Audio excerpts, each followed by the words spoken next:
her job. Is it just tells what's going on out there in the markets. And it's just, I guess, another good start to what would be the 8th or 9th week of gains in the S&P 500. So coming off 8 consecutive weeks of gains here. And then, don't sleep on the S&P 500. So even though it seems like it's quiet today, it's about 0.6% away from that record that was last reached on January 3rd of 2022. So that magic number around 47.96 and some change there. So that's something us on the stocks team is keeping a close eye on. But then also one of my functions that I like to use, particularly during the holiday kind of shortened trading weeks, is AVAT, so AVAT. It's a way to kind of gauge what volume looks like in the overall market. It's pathetic. Yeah, it is. If you look right now, it's down about 50% over the past 30 days. So clearly you can see, just given the holidays, not as many traders out there. But of course, Paul and I were talking about this on Friday because that was the kickoff to the Santa Claus rally period, Caroline. So that's the last 5 trading days of the year and then the first 2 of the new year. So typically, if you look at the Stock Traders Almanac, the S&P 500 tends to gain about 1.3% in that span going back to 1969. So really, it's not supposed to be what Jeff Hirsch over there calls a trading strategy. It's more of an indicator whether or not the S&P 500 bucks that trend or it continues the trend going into the new year. Typically, historically, that bodes well for stocks, but there's a lot of different indicators out there, as well as the January barometer. Typically, that's kind of like how January goes, so does the year if it's weaker in that month. But a lot of things looking ahead to, but especially this week, I mean, even though it's lighter on the economic calendar, obviously no Fed speak this week. They are on holiday. But when you look at the eco calendar, it is lighter, but we do actually have a lot of holiday.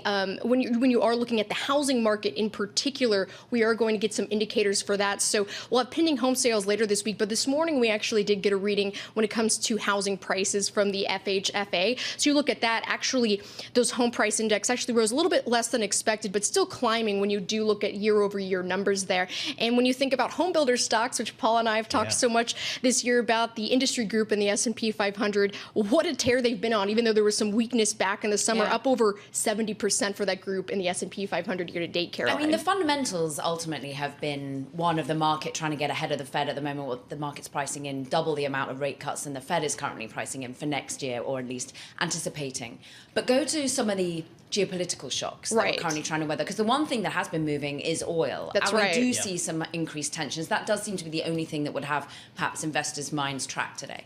Definitely. And that's a big thing, too, when you think about what's happening actually, especially with the correlation between oil prices and energy stocks. If you look at IMAP is one of the functions I like to use in the S&P 500, but if you look at that and the sub-industry groups within the S&P 500, energy is the biggest gainer today. It's up about close to 0.9%. So you do see that correlation a little bit there with oil prices. But again, when you think about how much of a tear energy was on last year compared to what happened with, as we've seen inflation continue to come down, but you do see those spikes anytime there is maybe some pressure there with oil prices, what that potentially means for energy stocks. A great headline on Bloomberg here. Global GDP set for slowest non-crisis year since dot-com bubble. Does it feel that way? Joy.